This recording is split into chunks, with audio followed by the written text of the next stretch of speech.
Ok, donc on va commencer.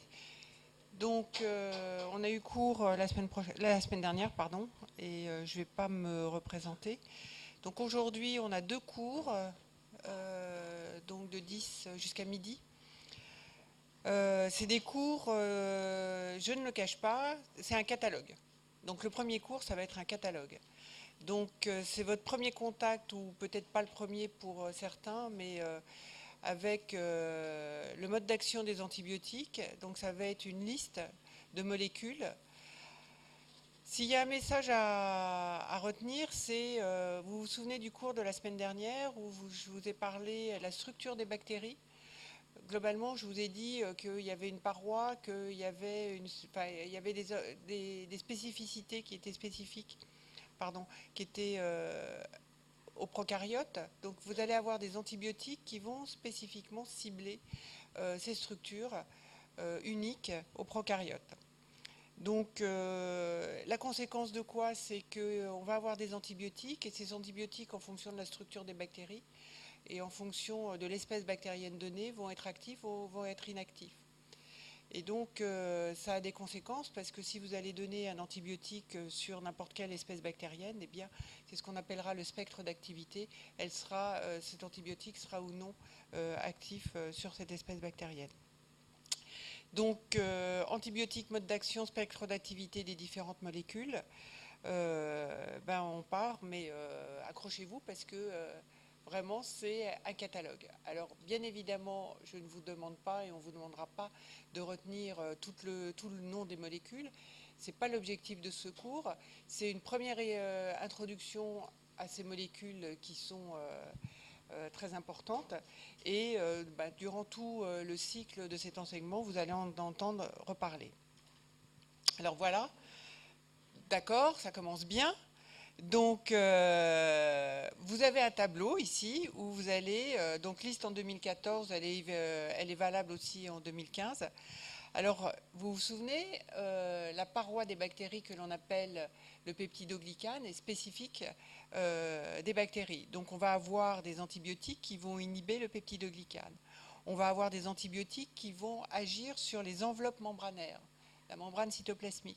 On va avoir des antibiotiques qui vont inhiber la synthèse des protéines. Voyez, on va avoir des antibiotiques qui vont inhiber la réplication des acides nucléiques, et puis on va avoir des antibiotiques qui vont inhiber la synthèse des folates. Sur cette diapositive, vous avez à peu près tout. À peu près tout. C'est-à-dire que si vous savez que les bêta-lactamines, et on va y revenir, ça agit sur la paroi, eh bien, vous aurez déjà un embryon. Vous vous souvenez, je vous ai dit la semaine dernière que vous aviez des bactéries qui n'avaient pas de paroi, les mycoplasmes. Si on donne des antibiotiques dirigés contre la paroi pour traiter une infection à mycoplasme, c'est ce que je vous avais dit, c'est à coup sûr inefficace. Donc, juste un petit peu d'historique. La découverte des antibiotiques, vous voyez, c'est 1928, la découverte de la pénicilline. Et en fait, c'est une découverte liée au hasard. Pourquoi? Parce que Alexander Fleming était parti en vacances au mois d'août et travaillait sur les champignons. Et puis il avait laissé ses boîtes, ça c'est la petite histoire, mais l'histoire elle est vraie. Il avait laissé ses boîtes de pétri, donc ça c'est une boîte de pétri sur laquelle on va faire pousser des bactéries. Il avait laissé ses boîtes de pétri, et puis il y a des champignons qui se sont mis sur sa boîte de pétri. Et en fait, ce qu'il avait observé, c'est que autour du champignon là, eh bien, vous aviez les bactéries sur lesquelles il travaillait ne poussaient plus. Donc j'ai dit, il y a forcément quelque chose. Et pour permettre la croissance de ce champignon, qui est un pénicillium, d'où le nom de la pénicilline, eh bien, il faut au moins une semaine, 15 jours. C'est les moisissures. Et donc, il a, après, uniquement sur cette observation, c'est une observation phénotypique, parce qu'il a regardé ses boîtes, eh bien, il a montré que la substance qui était contenue et qui était sécrétée par le champignon était capable d'inhiber la croissance des staphylocoques. Et donc vous voyez que pour cette découverte, il a eu le prix Nobel en 1948. Donc la définition des antibiotiques, ce sont des substances naturelles ou synthétiques, et dans la majorité des cas, les premiers antibiotiques, et vous allez le voir, sont des antibiotiques naturels, c'est-à-dire que ce sont des molécules qui sont synthétisées par des organismes producteurs, que ce soit des champignons ou que ce soit des bactéries. Ou synthétiques, et quand on dit synthétique, c'est soit des molécules naturelles qu'on a modifiées par synthèse biochimique pour élargir le spectre d'activité, ou bien c'est des nouveaux, des molécules issues du travail de biochimistes, et c'est notamment le cas des sulfamides. On va, et vous le reverrez en travaux dirigés, ces molécules vont avoir des propriétés bactériostatiques ou bactéricides.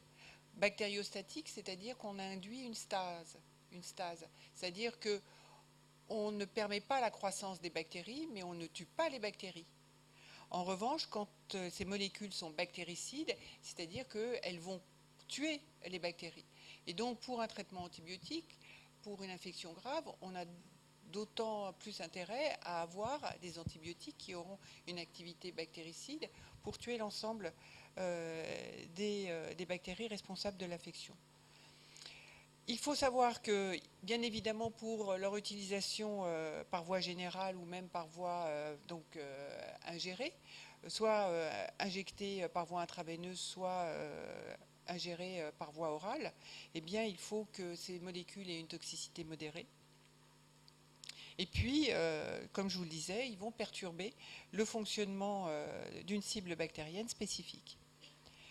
C'est différent des antiseptiques qui, eux, sont des produits chimiques, qui agissent de façon physico-chimique non spécifique et qui sont trop toxiques pour être utilisés par voie générale. Donc tous les antiseptiques qui sont utilisés comme désinfectants eh bien, auront une activité destructrice, mais pourront être utilisés en local, mais ne pourront pas être utilisés par voie générale. Alors quand on va classer les antibiotiques, il y a plusieurs noms. Et ça, c'est là où ça devient de plus en plus compliqué, c'est que vous avez une dénomination commune internationale, donc c'est la DCI, qui va être différente du nom commercial. Donc pour une molécule donnée qui va être internationale, par exemple la pénicilline, eh bien vous allez avoir différents noms de molécules commercialisées. Les familles d'antibiotiques, ça rassemble des molécules qui ont une structure biochimique proche, qui ont des mécanismes d'action voisins, qui ont des propriétés pharmacologiques voisines et qui ont une toxicité analogue. Donc on va avoir une famille, on va revoir là tout de suite, la famille des bêta-lactamines, et vous allez voir que dans la famille des bêta-lactamines, vous avez différentes classes de molécules. Et puis on va pouvoir les classer, comme je vous le disais lors de ma première diapositive, selon la cible bactérienne de l'antibiotique. Alors voilà, ça c'est juste un petit historique, et vous voyez que la pénicilline 1929, quand je vous disais que là, c'était des micro-organismes producteurs. Vous voyez que la pénicilline, c'est produit par Penicillium notatum. La streptomycine, streptomycète, qui est également, ça c'est un champignon. Streptomycète, c'est une bactérie. Les céphalosporines, c'est des champignons. La tétracycline, le chloramphénicol, la rifamycine, l'érythromycine. Donc vous voyez que globalement, la quasi-totalité des antibiotiques que vous allez utiliser en thérapeutique dans votre exercice quotidien sont issus de producteurs. En 2006, c'était jusqu'au mois de janvier, là je n'ai pas rajouté, jusqu'au mois de janvier 2015, au papier que je vous ai dit publié dans Nature. En 2006, vous aviez là encore la découverte d'un antibiotique issu de streptomycète qui était capable d'inhiber spécifiquement la voie de biosynthèse des acides gras. Là encore, il n'y a pas beaucoup de devenir à cette classe d'antibiotiques, mais en 2006, il avait été quand même, il avait donné des espoirs pour traiter des infections.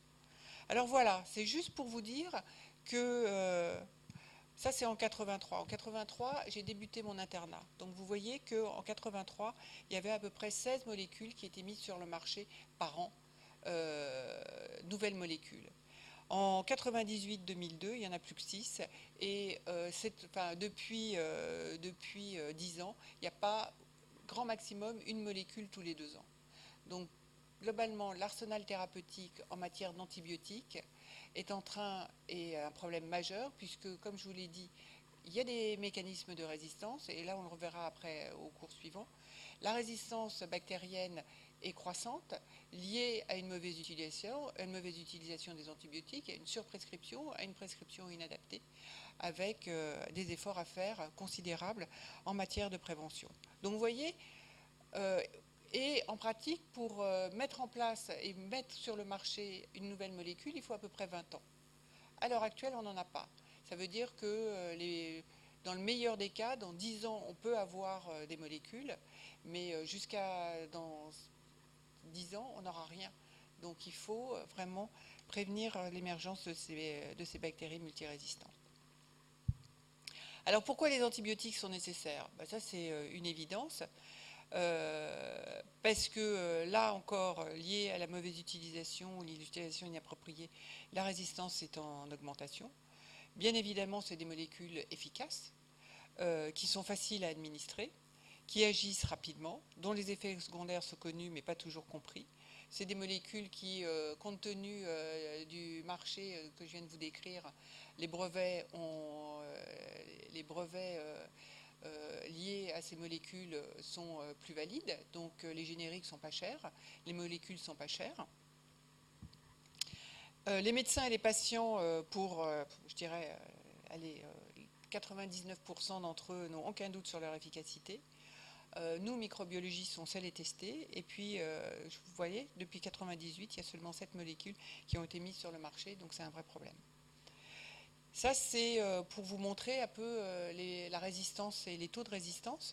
Donc, vous vous souvenez, je vous ai parlé des staphylocoques, du pneumocoque.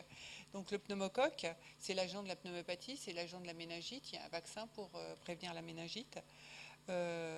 En 83, il n'y avait pas de souche résistante à la pénicilline, quasiment pas.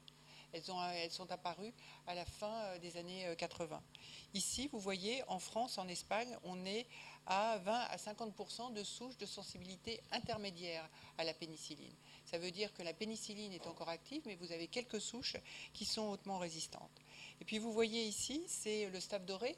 Le staph doré, dès l'introduction de la pénicilline, on a eu des staphs dorés qui produisaient une pénicillinase. Vous le reverrez avec Laurent Gutmann, globalement qui hydrolyse la pénicilline, rendant la pénicilline inactive. Donc il a fallu changer cette molécule, la modifier pour faire la méticilline. Donc, et vous voyez que la méticilline, eh bien vous voyez que, bon là c'est en 2007, ça a diminué puisqu'on est à des taux qui sont maintenant à 10% en France. Mais vous voyez qu'il y avait des souches, grâce à des mesures d'hygiène et grâce à des mesures de prévention de juste prescription, eh bien on a été capable d'enrayer la résistance à la méticilline chez les staphylocoques. Alors, comment ça marche? Un antibiotique va se fixer sur une cible avec une affinité. Le complexe antibiotique cible est inactif et la constante d'affinité, eh bien, il faut qu'elle soit forte. Alors, quelles sont les principales cibles des bactéries? Et je vous rappelle, je reviens sur mon schéma du premier cours. Les grammes négatifs, vous avez un peptidoglycane qui est moins épais et surtout, vous avez une membrane externe, d'accord, au-dessus de la paroi. Donc, pour arriver soit au niveau du peptidoglycane, soit au niveau du chromosome, soit au niveau de la synthèse des protéines, il va falloir que les antibiotiques passent à travers un canal protéique que l'on appelle une porine pour diffuser au niveau de la cible. Là, chez les bactéries à gram négatif, vous avez un peptidoglycane très important, donc pas de problème de franchissement, pas de problème d'imperméabilité. D'accord ? Les antibiotiques vont directement avoir accès au peptidoglycane et pouvoir traverser cette paroi bactérienne pour se retrouver dans le cytoplasme au niveau de la cible. Donc vous allez avoir des antibiotiques qui inhibent la synthèse du peptidoglycane, métabolisme des acides nucléiques, ADN ou ARN, et biosynthèse des protéines. Oui ? Ça c'est gramme plus. J'ai dit gramme moins ? Ah oui, excusez-moi, donc c'est bien gramme plus, oui. Voilà, c'est violet là, vous voyez, gros, c'est... Enfin, je pourrais même faire plus fin, mais... Donc ça, c'est pareil. Si, bon, je ne vais pas détailler parce qu'on va le revoir dans les diapos suivantes, mais bon, c'est une diapo qui peut vous aider pour mémoriser les différents mécanismes d'action avec, pour chacun des mécanismes d'action, les différents noms des antibiotiques, donc à savoir. Et puis là, c'est résumé la diapositive qui précède. Et puis maintenant, on va rentrer dans le vif du sujet avec pardon, des antibiotiques qui vont inhiber la synthèse de la paroi bactérienne. Alors, pareil, si vous ne le souvenez pas, donc la membrane cytoplasmique, le peptidoglycane ici, la membrane externe chez les grammes négatifs et le peptidoglycane important chez les grammes positifs. Alors les bêta-lactamines. Les bêta-lactamines, c'est des antibiotiques qui inhibent spécifiquement la synthèse du peptidoglycane. Donc ils vont inhiber une réaction de biosynthèse du peptidoglycane, on va le voir sur la diapositive suivante. Donc il faut que pour que ces antibiotiques soient actifs, que les bactéries soient en phase de multiplication, qu'elles se divisent. Et le site de fixation de la cible des bêta-lactamines, ce sont des protéines que l'on appelle des protéines liant la pénicilline, ou en anglais penicillin binding protein. D'accord ? Le résultat final, eh bien, c'est que plus de peptidoglycane, les bactéries vont éclater, se liser, et ces antibiotiques vont donc concourir à tuer les bactéries. Donc ce sont des antibiotiques bactéricides. Alors voilà, donc ça c'est la biogénèse du peptidoglycane. Je ne vous demande pas, je vous rappelle que c'est un polymère avec des chaînes peptidiques et des chaînes glucidiques.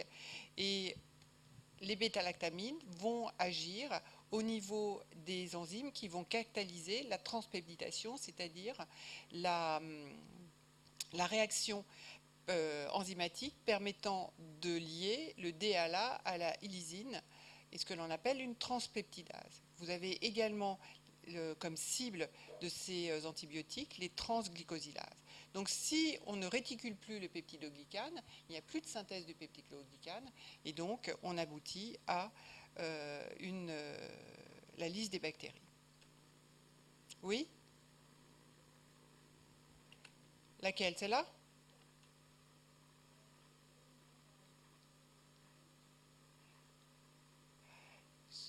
Parce qu'on les appelle les protéines liant la pénicilline parce que c'est le site de fixation des pénicillines, mais ce sont des transpeptidases ou des transglycosylases. D'accord?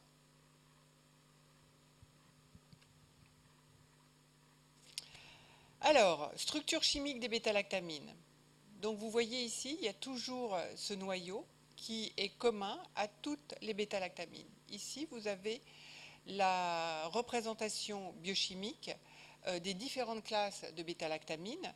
Donc ce que vous pouvez voir, c'est toujours ce noyau commun, avec pour les céphalosporines une autre structure. Les carbapénèmes qui sont les dernières molécules qui ont le plus large spectre, pour lequel il y a un problème à l'heure actuelle important, puisque des bactéries sont en train de devenir résistantes au carbapénème et c'est en train d'augmenter.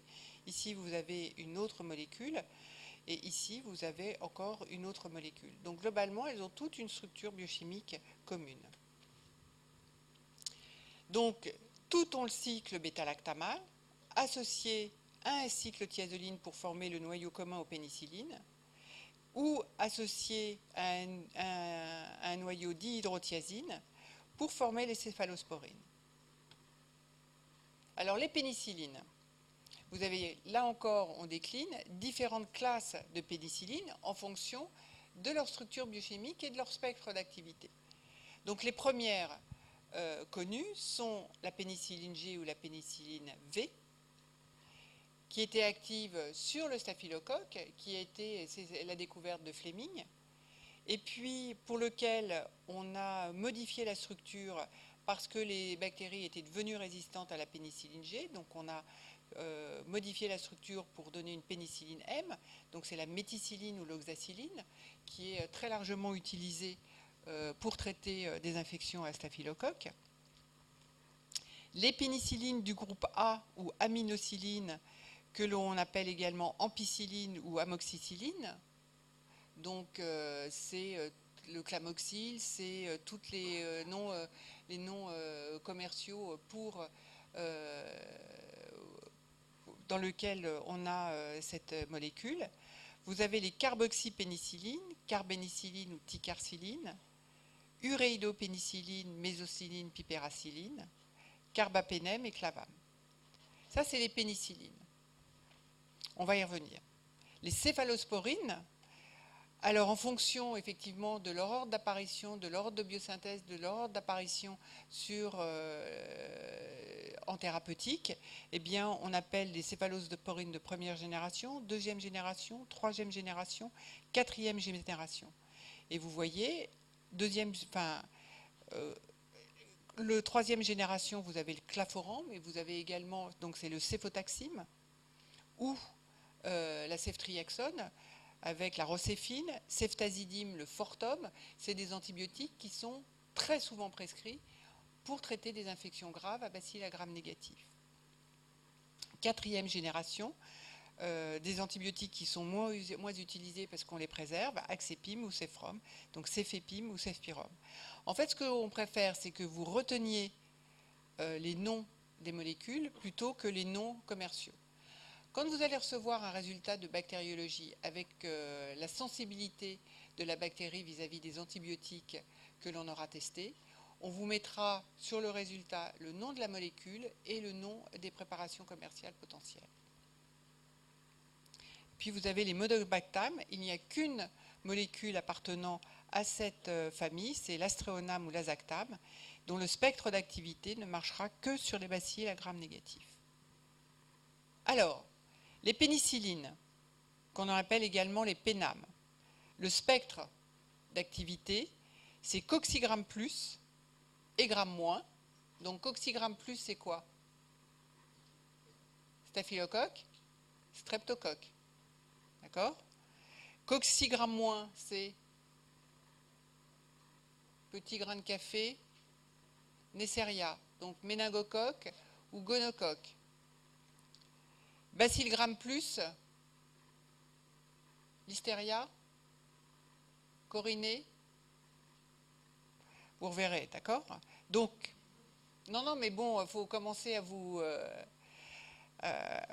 à retenir un peu un certain nombre de choses. Donc, le premier, c'est la pénicilline G.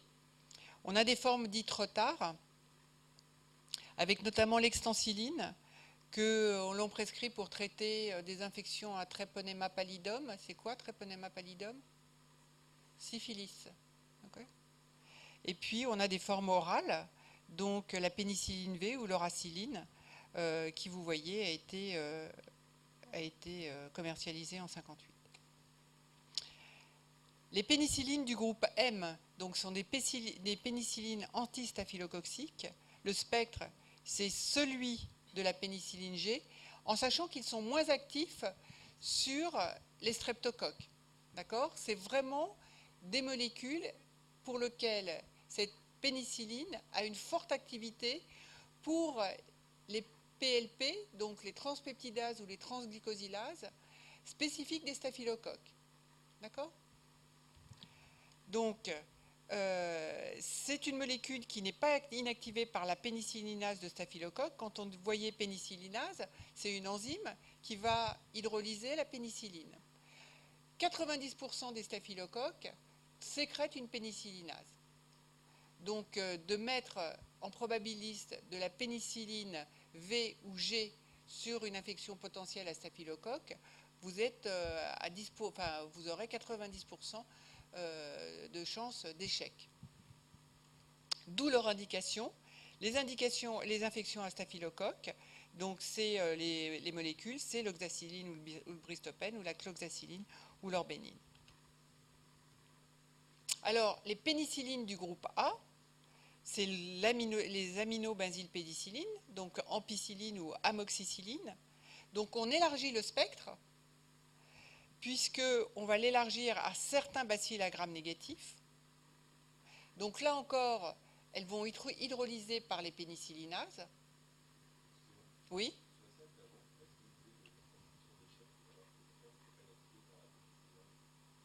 Là, attendez.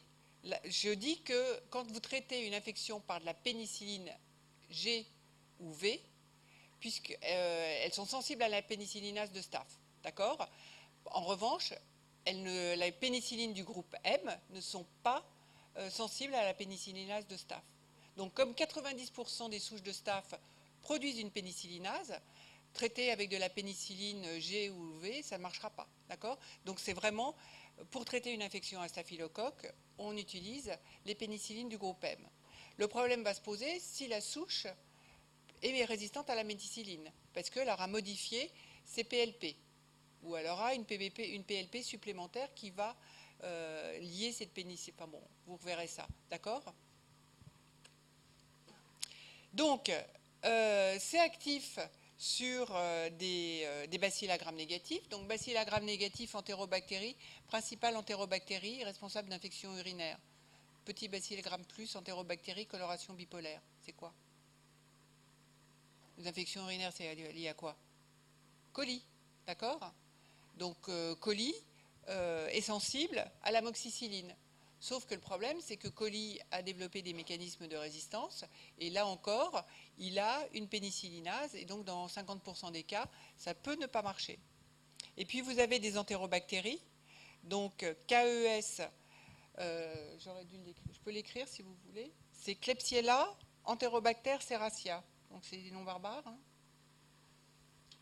Donc K, c'est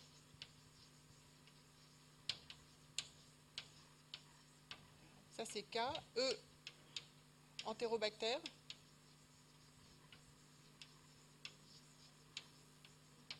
Et S, serratia. C'est également des entérobactéries. Et là, déjà dans leur chromosome, elles ont un gène qui code pour une pénicillinase. Donc, de facto, ces antibiotiques ne marcheront pas. Et ça, il faut le savoir. C'est-à-dire que si vous avez une infection urinaire à Klebsiella, ce qui peut arriver, hein, puisque Klebsiella est responsable de 10 à 15% des infections urinaires, eh bien, si vous mettez de l'amoxicilline, ça ne marchera pas. Et puis, c'est également inactif sur Pseudomonas aeruginosa. Pseudomonas aeruginosa, c'est principale bactérie responsable de surinfection bronchique chez les patients qui ont une bronchopathie, une bronchite chronique, les bronchopathes chroniques.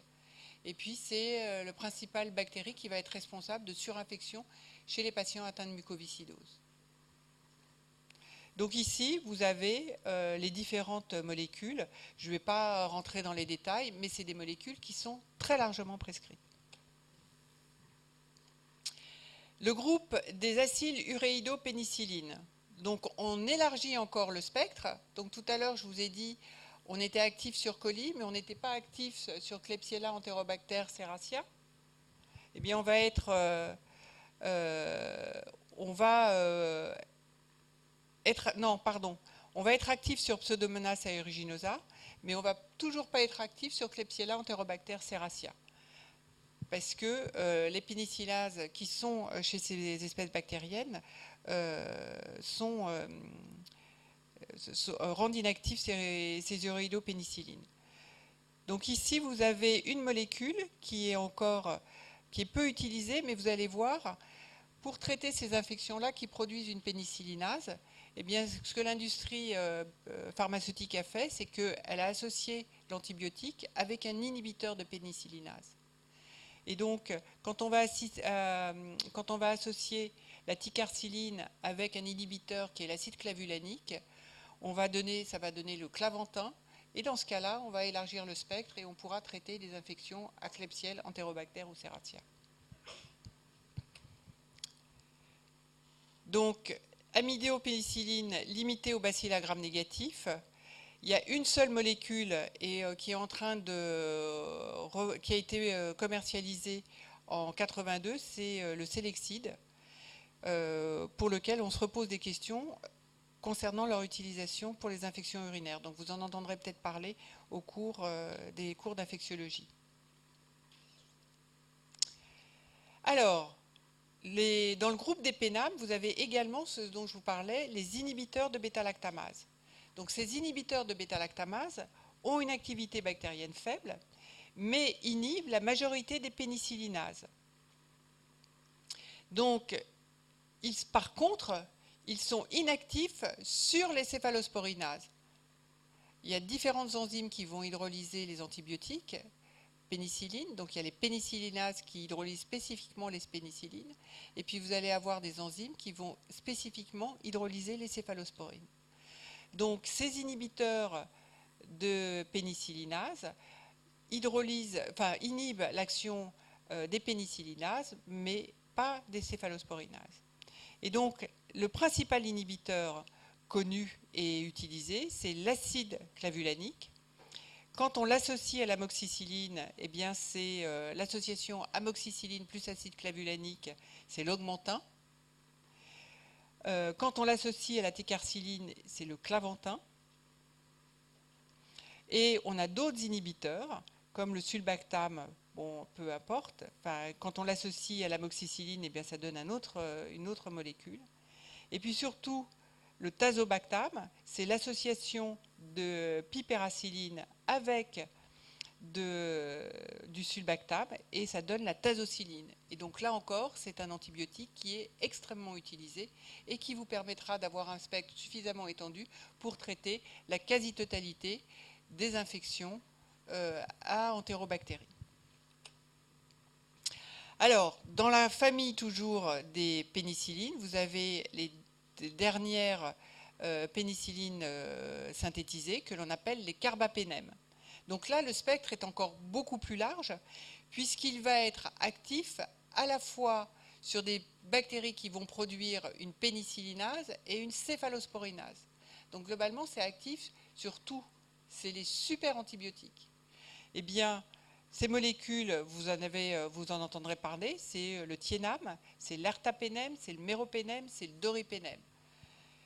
On est confronté depuis 2 ans à l'émergence de souches, coli, Enterobacter, Serratia, Pseudomonas, de souches bactériennes qui portent des gènes qui hydrolysent les carbapénèmes, que l'on appelle donc des carbapénémases.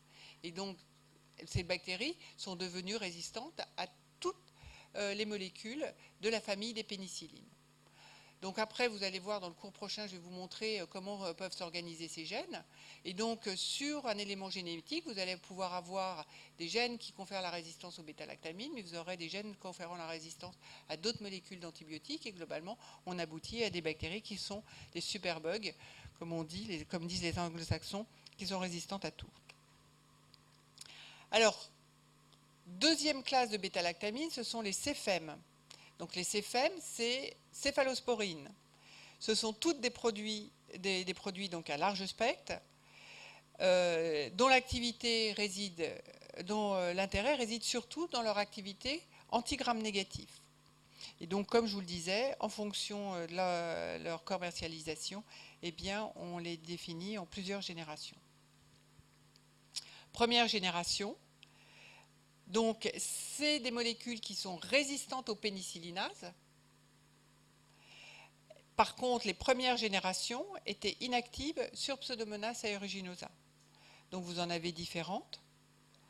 On en utilise à l'heure actuelle peu. Certaines pourront être utilisées, et notamment dans ce que l'on appelle de l'antibioprophylaxie, c'est-à-dire en prévention d'une chirurgie pour prévenir juste une infection au moment de l'acte chirurgical. On donne des antibiotiques un petit peu avant, pendant l'intervention et pas après, et on arrête tout. C'est ce qu'on appelle de l'antibioprophylaxie. Et dans certains protocoles d'antibioprophylaxie, notamment en chirurgie orthopédique, on va pouvoir être amené à utiliser ces molécules. Donc, ces molécules sont actives par voie orale. Deuxième génération, eh bien, toujours relative résistante à certaines céphalosporinases. On a toujours inactive sur Pseudomonas aeruginosa. Et là, vous avez une molécule que l'on utilise euh, pour son intérêt, pour son spectre d'activité, et également lié au fait que c'est une molécule qui va être prescrite par voie orale, donc des facilités, et notamment c'est une molécule qui va être utilisée chez des patients en hématologie quand ils sont en aplasie pour éviter d'une part des voies veineuses euh, pour, euh, pour des traitements première intention. Troisième génération. Donc celle-là, vous en entendrez, c'est des noms qui vous seront plus familiers. Donc accentue les avantages des précédentes. Celles qui sont marquées d'un astérix, elles sont actives sur Pseudomonas aeruginosa. Vous voyez, donc le Fortum, largement prescrit, vous voyez, 86. Le cefepime, actif sur Pseudomonas aeruginosa. Mais vous voyez que par contre, le claforan, le céfotaxime, n'est pas actif sur Pseudomonas aeruginosa.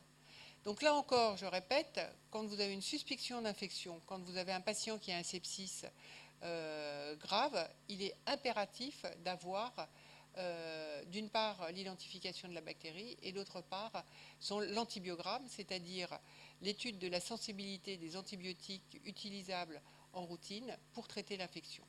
Et nous, on vous dit si la bactérie elle est sensible ou elle est résistante. Ouais. 18 heures. 18 heures. Dans la famille, vous avez ce qu'on appelle des traitements probabilistes. Okay, donc, en fonction de différents algorithmes, en fonction de savoir d'où le patient vient, en fonction de savoir s'il a été hospitalisé ou pas, si c'est un patient qui est communautaire, c'est-à-dire qui vient de chez lui où il a traîné dans les hôpitaux, s'il a fait plusieurs séjours en réanimation, on peut supposer, en fonction du tableau clinique, on va pouvoir supposer éventuellement quel type, quelle écologie microbienne il va avoir. D'accord ? Si vous avez un patient qui est resté en réanimation pendant des semaines et qui a eu une antibiothérapie, on a probablement sélectionné des bactéries résistantes, donc on va d'emblée prescrire des antibiotiques avec un large spectre. Donc, c'est-à-dire qu'on va mettre le parapluie pour traiter toutes les infections, Ce qui est beaucoup plus difficile, c'est de revenir. C'est-à-dire que vous avez prescrit un traitement antibiotique, il marche, votre patient va mieux, et puis on vous rend l'antibiogramme et on vous dit, on désescalade parce que il y a des antibiotiques qui sont aussi efficaces, mais qui ont un spectre étroit un spectre d'activité plus étroit, c'est-à-dire qu'ils vont plus cibler l'infection. Mais en général, on est toujours, vous êtes en tant que, moi j'ai été pareil, hein, je veux dire, on se dit, mais bon, il a marché, le patient va mieux, voilà pourquoi je changerais. Et ça, il faut changer les mentalités, parce qu'il faut effectivement arriver à une désescalade pour prélever une écologie de diminution de la résistance. Ok ? Ouais ? Ouais ? Ouais ?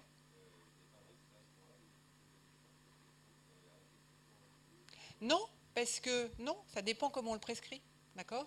C'est-à-dire que quand on va arrêter, on ne va pas arrêter, hein. Je veux dire, on va avoir un antibiotique à large spectre, d'accord ? On le donne éventuellement pendant 48 heures, le temps où, par exemple, une hémoculture, le délai moyen, vous faites votre hémoculture. L'hémoculture, elle va être positive, si c'est un choc septique, elle va être positive dans les 6 à 8 heures.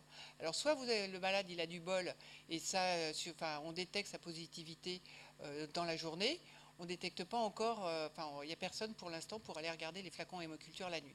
Ça pourrait, hein, on tend vers ça. Donc on fait l'antibiogramme, ça veut dire que le lendemain matin, on a l'antibiogramme. Ok ? Et puis maintenant, avec des technologies nouvelles, on peut espérer, je pense que dans 5 ans, on aura déjà des bonnes idées sur des souches, savoir si elles sont sensibles ou résistantes. D'accord ? Donc on pourra d'emblée adapter l'antibiothérapie au plus près. Par exemple, pour les staphylocoques dorés, quand j'ai un staphylocoque dans une hémoculture, je peux, au bout de 5-6 heures, vous dire si le staphylocoque est résistant ou pas à la méticilline. D'accord ? Donc c'est vrai qu'on peut, on peut avancer dans la réduction des délais. Alors, concernant la tolérance, c'est des molécules qui sont peu toxiques, mais qui vont quand même être responsables de manifestations allergiques. Donc, c'est de l'éruption cutanée au choc anaphylactique Il faut savoir, et vous, quand vous le verrez, c'est dans le questionnaire aux urgences, si un patient est infecté, vous lui demandez s'il est allergique. Et puis, pour peu qu'il ait eu un bouton quand il a pris de l'amoxicilline, il va vous déclarer allergique. Donc ça, c'est bien embêtant, hein, parce que au final, les vrais allergiques, enfin, quand on fait une enquête aux urgences, je pense qu'il peut y avoir 30% de patients qui se déclarent allergiques aux pénicillines. En fait, il y en a moins de 5% dans la population générale. Donc vraiment, mais personne ne prendra le risque d'entraîner un choc anaphylactique en prescrivant une bêta-lactamine. Donc, enfin bon, quand on n'a pas le choix et que c'est la seule alternative thérapeutique, il faut vraiment se poser la question. Donc voilà, nous ce qu'on fait, ça c'est un antibiogramme, donc c'est une boîte de pétri. Ici, ce qui est opaque, c'est les bactéries qui ont poussé. Ici, vous avez la pénicilline G, ici, vous avez l'oxacilline, ici, vous avez l'amoxicilline, ici, vous avez une uréilopénicilline. D'accord? Ça, c'est une salmonelle, agent de la typhoïde. Et donc, vous voyez, comme je vous le disais, la pénicilline G, ça ne marche pas, l'oxacilline, ça ne marche pas. En revanche, l'amoxicilline marche, la pipéracilline marche. Ici, c'est un staphylocoque doré sauvage, donc les 10% qui n'a pas de pénicillinase, d'accord?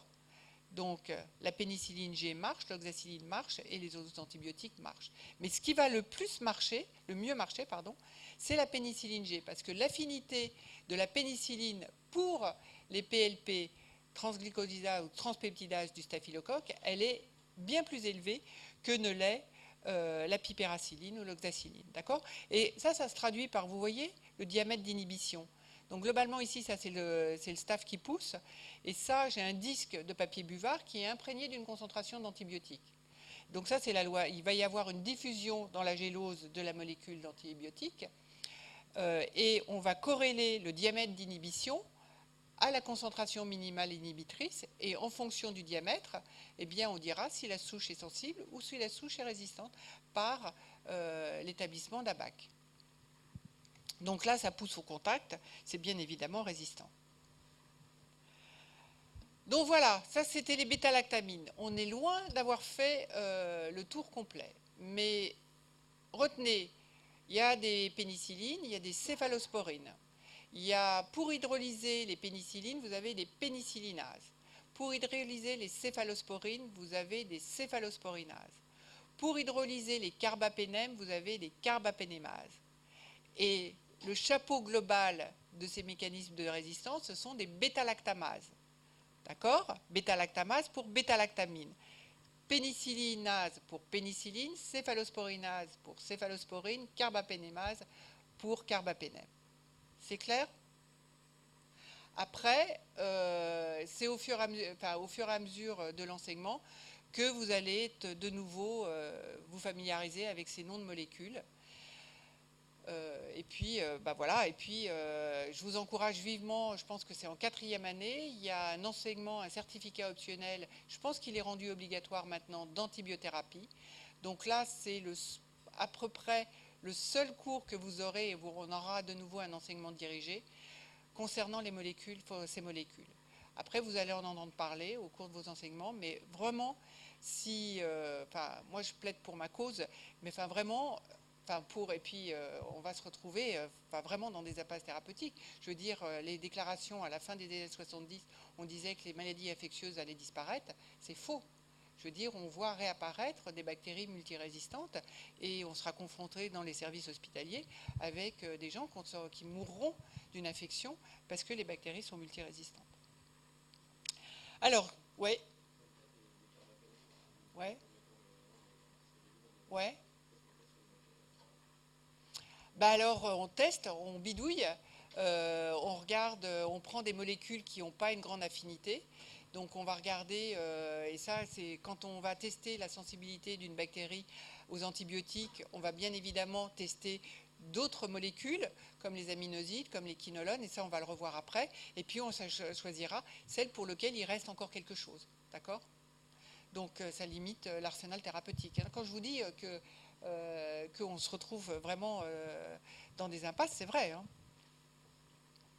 Donc, autre molécule qui agissent sur les glycopeptides, eh bien, vous avez des grosses molécules. Donc, vous voyez ici, c'est gros. Hein. Et donc, ça explique pourquoi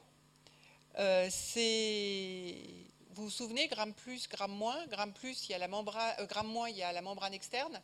Donc, il y a les porines, il y a des canaux protéiques. Il faut que les molécules et les antibiotiques passent à travers ces canaux protéiques. Une grosse molécule comme ça passe pas. OK ? Donc, ces molécules, eh bien, ne sont actives que sur les bacilles, les bactéries à grammes positifs, et principalement sur les cocci à grammes positifs. D'accord ? Pourquoi ? Parce que ça ne peut pas passer la membrane externe. Des bactéries à grammes négatifs. Ça ne peut pas. Alors, là encore, ça inhibe la synthèse le peptidoglycane. Ici, je vous rappelle, transglycosylase, transpeptidase, c'est les enzymes cibles des bêta-lactamines. Eh bien, ces molécules se fixent sur le dipeptide DHA-DHA de façon spécifique, uniquement sur le DHA-DHA. Et quand la molécule se fixe sur ce dipeptide, eh bien, elle empêche la réaction de transpeptidation par les transpeptidases. Donc là encore, la destruction du peptidoglycane.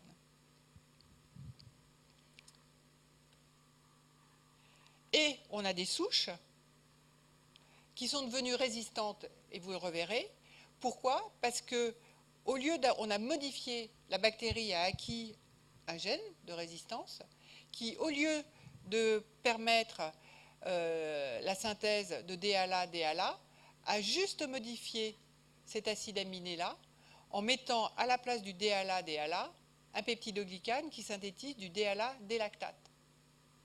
Et uniquement la modification de cet acide aminé entraîne la non-fixation de la vancomycine et la bactérie devient résistante. Et elle switch complètement la biosynthèse de son peptidoglycane normal, DHA-DHA, pour du DHA-délactate, et la bactérie est résistante. Et ça, c'est des bactéries, et notamment des entérocoques. Dans les entérocoques, c'est des coccigrammes plus en chaînette. Dans le premier cours, c'était les gros pépères, là, en chaînette. Principale bactérie gramme plus dans le tube digestif. Un traitement, et on a sélectionné des souches résistantes à la vancomycine. On a également ce dipeptide DHA-DHA, c'est une caractéristique de toutes les bactéries à grammes positifs. Okay, eh bien, on a des souches à l'heure actuelle de staphylocoque. Ça, c'est beaucoup plus grave. Hein. On a des souches de staphylocoque pour lesquelles, là aussi, le DHA-DHA a été modifié par du DHA-délactate. Donc, vous avez une souche de staphylocoque qui est résistante à la méticilline. L'alternative thérapeutique à l'heure actuelle, c'est la vancomycine. Eh bien, on a des souches qui sont devenues résistantes à la vancomycine. Donc là encore, pareil, on va se retrouver dans des impasses thérapeutiques. Dernière molécule qui agit sur la paroi, c'est la phosphomycine. Donc vous voyez, la taille, elle est petite. Donc ça va être actif sur les grammes plus, sur les grammes moins. Coccigramme plus, gramme moins, bacilgramme plus et gramme moins. C'est uniquement utilisable par voie parentérale et en association. Et on va voir... Quelle heure il est là? Parce que moi je regarde la montre là-haut, mais c'est pas la bonne. Ah oui, ben c'est bon. Donc pourquoi l'utiliser en association? Parce qu'il va y avoir des taux de mutation très élevés. Donc jamais utilisé en monothérapie. L'association phosphomycine-trométhanol est une forme orale et qui peut être utilisée dans le traitement monodose de la cystite aiguë chez la jeune femme. Donc vous en entendrez potentiellement parler, là encore, dans les infections, dans le traitement et la physiopathe des infections urinaires. Et puis, c'est une molécule qui va inhiber la première étape de la synthèse du peptidoglycane. Donc, voilà. Et vous vous souvenez, le premier cours que je vous ai fait, il y avait les mycobactéries. Les mycobactéries, c'était, je vous avais dit, c'était enfin, c'est l'agent principal agent, le Mycobacterium tuberculosis, c'est l'agent de la tuberculose. Et je vous avais dit qu'il y avait une membrane cytoplasmique, il y avait un peptidoglycane, et puis il y avait des structures tout à fait spécifiques des mycobactéries qu'on appelait les acides mycoliques, et puis constitués d'arabinogalactane. Donc l'isoniazide, qui est un des principaux antituberculeux associés aussi au pyrésinamide, eh bien, sont des analogues du NAD qui vont bloquer la genèse des acides mycoliques par un mécanisme semblable à l'inhibition donc de la paroi des autres bactéries. Donc, spectre d'activité étroit, on n'ira jamais traiter une autre infection par une autre bactérie que des mycobactéries avec de l'isoniazide, d'accord, spécifique, traitement antimycobactérien, puisqu'il n'y a pas la cible de ces antibiotiques chez les autres espèces bactériennes. Daptomycine, c'est un antibiotique qui est, comme vous voyez, a été introduit en 2008. Et donc vous voyez que la structure, elle est complètement particulière par rapport à toutes les molécules dont je viens de vous parler. Donc c'est un antibiotique que l'on appelle un lipopeptide, actif sur les bactéries à gram positif, et pour lequel on a un intérêt, mais la prescription est bien évidemment limitée, puisque, comme vous pouvez le voir, ça va être utilisé pour des bactéries multirésistantes, donc entérocoque à la vancomycine, le staphylocoque, et puis d'autres molécules. Donc c'est une molécule anti-gramme plus qui ne sera utilisée que sur avis et accord du pharmacien et du comité des antibiotiques de l'hôpital. Éthambutol, là encore, un antituberculeux qui inhibe la paroi des acides, enfin des mycobactéries. Alors maintenant, on descend. En dessous le peptidoglycane, vous avez la membrane cytoplasmique. Là, il y en a beaucoup moins. Vous avez une famille que l'on appelle les polymyxines. Et ces antibiotiques ne sont actifs que sur les bactéries à gram négatif. Uniquement. Le chef de file de ces antibiotiques, c'est la colistine ou la colimycine. Et donc, dans la question que vous me posiez tout à l'heure concernant quand on a une entérobactérie résistante à tout, eh bien, la colistine qui a été peu prescrite et pour lequel il n'y a pas de mécanisme de résistance par acquisition de gènes, ou très peu, exceptionnel, peut être une alternative thérapeutique. Et puis, vous avez des antibiotiques qui appartiennent également à cette classe, que l'on appelle gramicidine et tyrosidine. Eh bien, c'est actif sur les grammes plus et c'est les pastilles, c'est la solutricine, vous voyez, ce qui ne sert à rien pour traiter les maux de gorge. Au contraire, c'est donner de façon inhibitrice des antibiotiques qui vont sélectionner une flore qui n'est pas forcément bien. Donc, soit vous prenez du miel et puis comme ça, ça passe, soit vous avez une véritable angine bactérienne et vous prenez des antibiotiques. Pour faire le diagnostic d'une angine bactérienne, maintenant on a des tests simples, ce qu'on appelle des tests de diagnostic rapide. C'est fait aux urgences ou normalement chez les médecins pour dire que quand vous avez une angine, c'est du streptoa. Donc 80% c'est du streptoa. S'il y a du streptoa dans la gorge, on vous traite. S'il n'y en a pas, dans 80% des cas, c'est viral et il n'y a pas de traitement antibiotique. Et ça ne sert à rien de prendre ça. Vous pouvez prendre de la lysopaïne pour empêcher la douleur, mais pas ce type de molécules. Vous voyez, ça va vite là. Alors maintenant, on va sur les antibiotiques qui vont inhiber la synthèse des protéines. Je vous rappelle, il y a deux sous-unités dans un ribosome, donc il y a la sous-unité 30S et la sous-unité 50S. Donc on va commencer par la sous-unité 30S. Principaux antibiotiques qui agissent à ce niveau-là, c'est les aminosides. Donc les aminosides ou aminoglycosides, le chef de file, c'est la gentamicine. Donc c'est des antibiotiques à large spectre. Donc je vous rappelle, là, on a passé, donc vous voyez, c'est des aminoglycosides, puisque comme vous pouvez le voir, eh bien, c'est des structures osidiques. Donc c'est pas des structures qui sont très importantes. Donc ça va être actif aussi bien chez les bactéries à Gram positif que chez les bactéries à Gram négatif. Par contre, et ça c'est important, pour franchir et se retrouver dans le cytoplasme et inhiber la synthèse protéique, il faut que le transport et la traversée de la paroi se fait selon un mécanisme actif. Le mécanisme actif se fait au niveau de la chaîne respiratoire de la membrane cytoplasmique.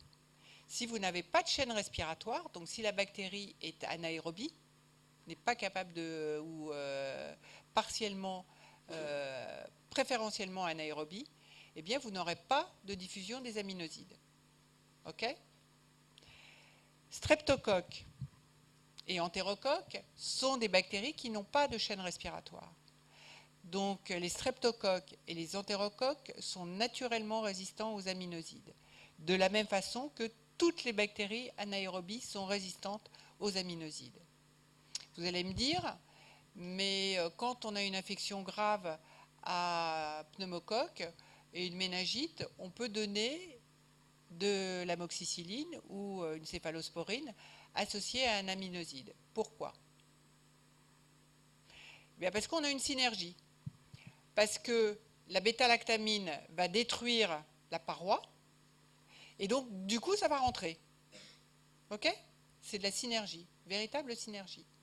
En revanche, si le streptocoque a acquis un gène de résistance, ça ne fera rien.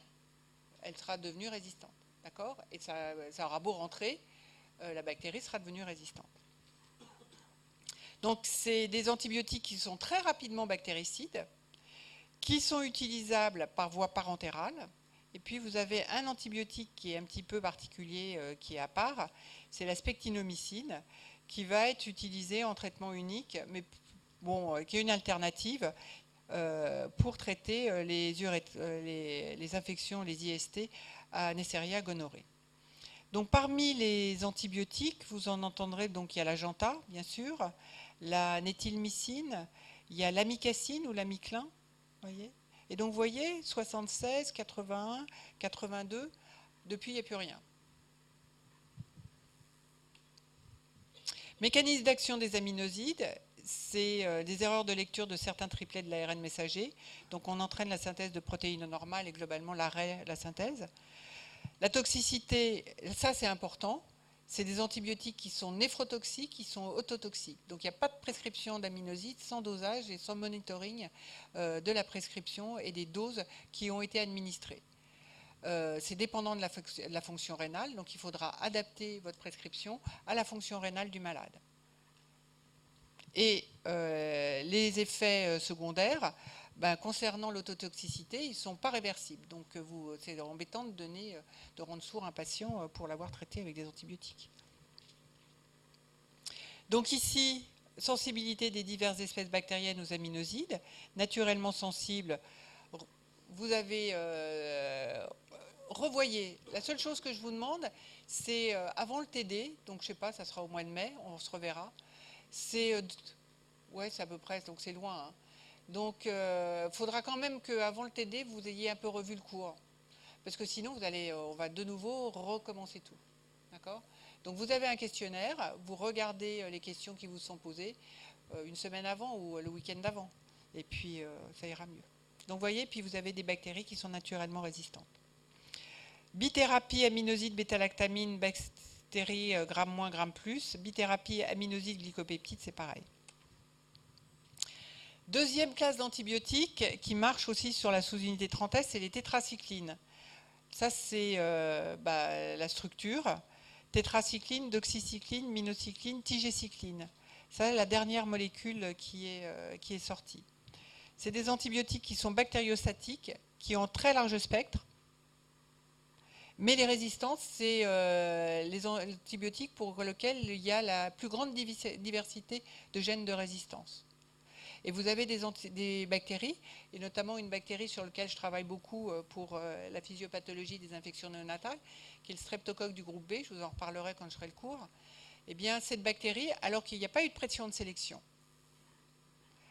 on ne traite jamais du streptocoque avec des femmes enceintes avec des tétracyclines. Jamais.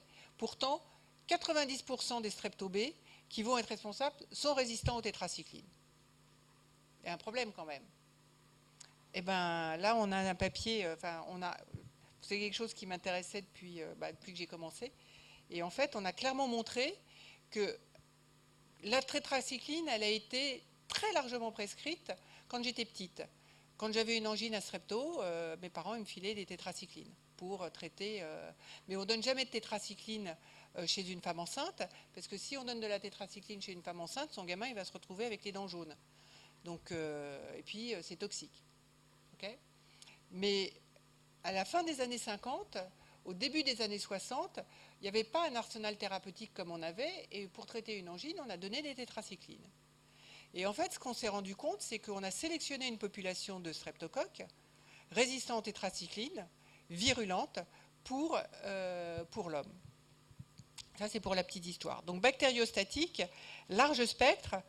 Et donc, avantage, et on n'en a pas encore parlé, c'est que c'est des bactéries, c'est des antibiotiques qui vont avoir une forte activité sur les bactéries qui ont une croissance intracellulaire. Donc, quelles sont les bactéries qui ont une croissance intracellulaire? Vous le reverrez, c'est les chlamydia, les rickettsia, les mycoplasmes. Mycoplasmes, je vous rappelle, c'est les bactéries sans paroi qui préfèrent parasiter une cellule hôte. Et bien là, on aura une activité. Mécanisme d'action, ça inhibe la liaison de l'ARN de transfert. Toxicité, c'est des molécules qui sont toxiques, qui peuvent entraîner des hépatites fulminantes, comme je vous le disais, coloration jaune des dents, et puis des problèmes de photosensibilisation. Donc, on utilise aussi la tétracycline. Il y a encore des indications pour, et c'est largement prescrit par les dermatos pour traiter de l'acné. Tolexine, ça, c'est l'un des premiers traitements avant les inhibiteurs, le roaccutane pour traiter l'acné. Donc voilà, ça c'est la tétracycline. Alors maintenant, on a la sous-unité 50S. Chloramphénicol, dans les années 50. Là encore, c'est bactériostatique. La caractéristique de cette molécule, c'est que ça pénètre très bien le système lymphatique et ça franchit très bien la barrière hématoménagée. Je vous rappelle que la barrière hématoménagée, c'est une paroi qui est imperméable. Il n'y a pas de communication entre le système sanguin et le liquide céphalorachidien. Très peu.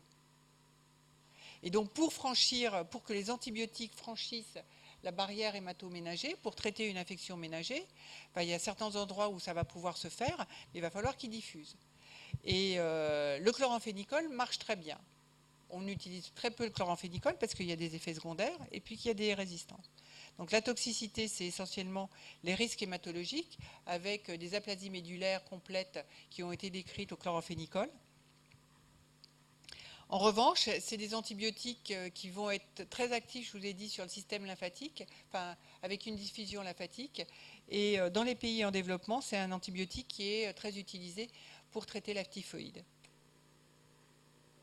Et donc, abcès du cerveau, fièvre typhoïde, c'est encore des indications pour lesquelles on peut être amené à prescrire des phénicolés.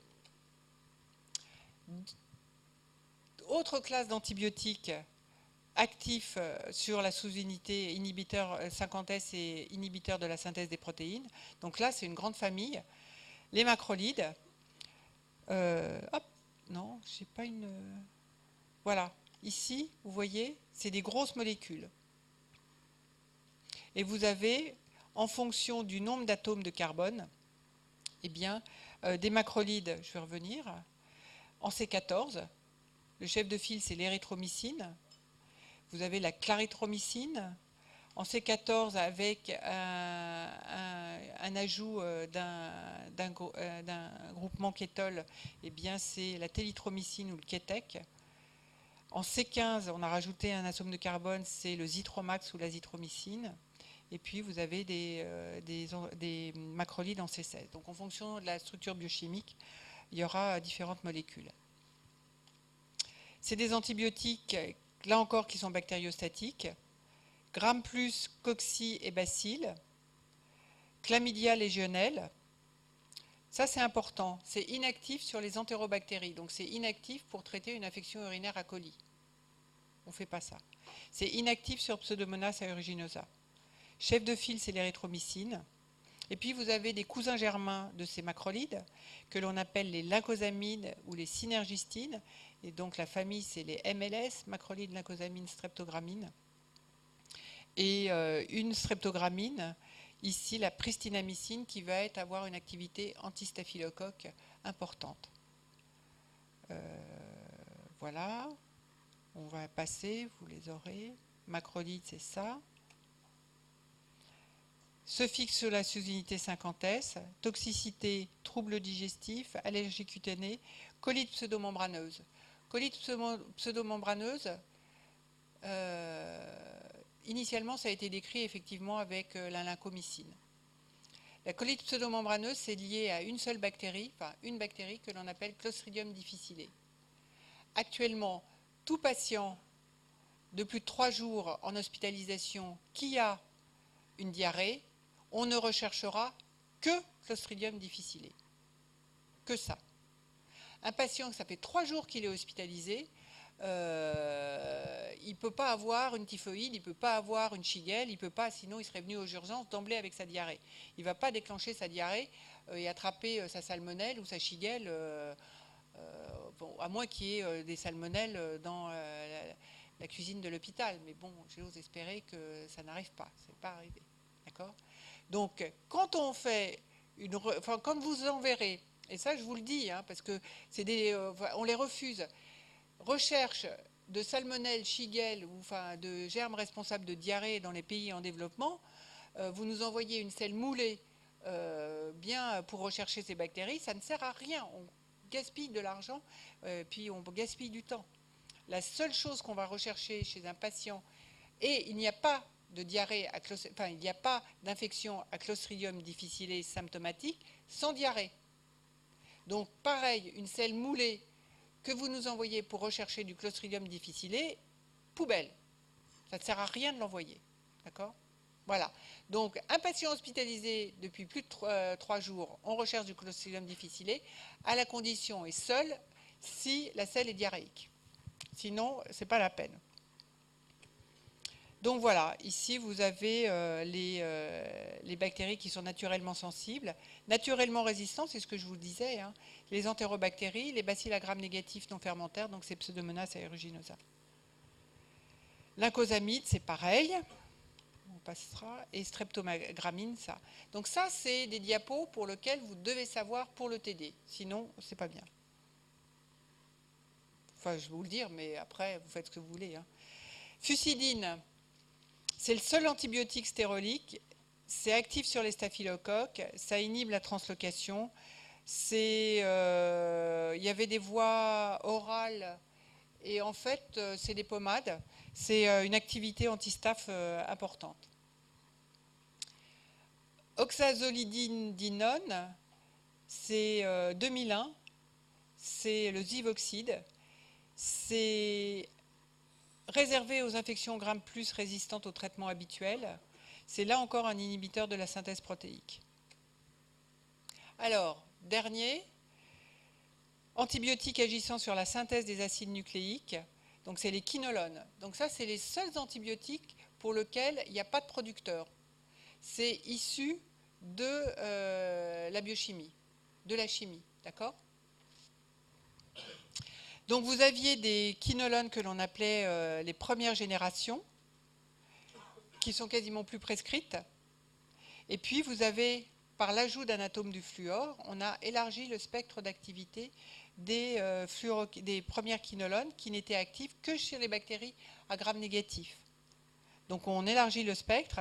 Et puis c'est la famille d'antibiotiques pour laquelle il y a eu le plus d'évolution depuis 20 ans. Donc il y a des molécules qui sont sortis, la Moxiflo, la Levoflo, vous voyez, à la fin des années 90. Ça bloque la synthèse de l'acide nucléique en se fixant sous la sous-unité A d'une molécule qui est indispensable pour le surenroulement de l'ADN que l'on appelle l'ADN gyrase. Toxicité, photosensibilisation et contre-indication chez l'enfant, sauf dérogation parce que effectivement des enfants, là encore, sont dans des situations avec des infections pour lesquelles ça sera la seule alternative éventuelle thérapeutique. On contre-indique parce que ça va se fixer sur les cartilages de conjugaison et altérer la croissance. Rifamycine, également un inhibiteur de la synthèse des acides nucléiques, pas au même niveau, donc actif sur le staphylocoque, actif sur les bactéries à pénétration à croissance intracellulaire, comme Legionelle, comme Bruxelles, ce sont des maladies, vous reverrez. C'est un antituberculeux majeur, c'est bactéricide, et ça c'est la rifampicine. Et ça inhibe la synthèse des messagers en inhibant la sous-unité bêta de l'ARN polymérase. Toxicité, c'est un effet inducteur d'enzymes important. Ça accélère le métabolisme hépatique de certains médicaments, notamment des anticoagulants, des antidiabétiques oraux, des corticostéroïdes. Donc si un patient est sous ça fait partie du traitement antituberculeux, de la trithérapie, eh bien, il faudra être conscient des interactions médicamenteuses possibles. Un antibiotique actif sur les anaérobies, c'est le flagile. Là encore, ça va fragmenter l'ADN. C'est bactéricide et uniquement actif sur les bactéries anaérobies. Et puis, les divers, c'est là encore des antibiotiques qui sont issus de la chimie, les sulfamides et le Bactrim, et qui peuvent avoir un effet antituberculeux. Donc je vais m'arrêter là. On continue ou on fait 5 minutes de pause? Comme vous voulez. On continue? 5 minutes? 5 minutes, hein?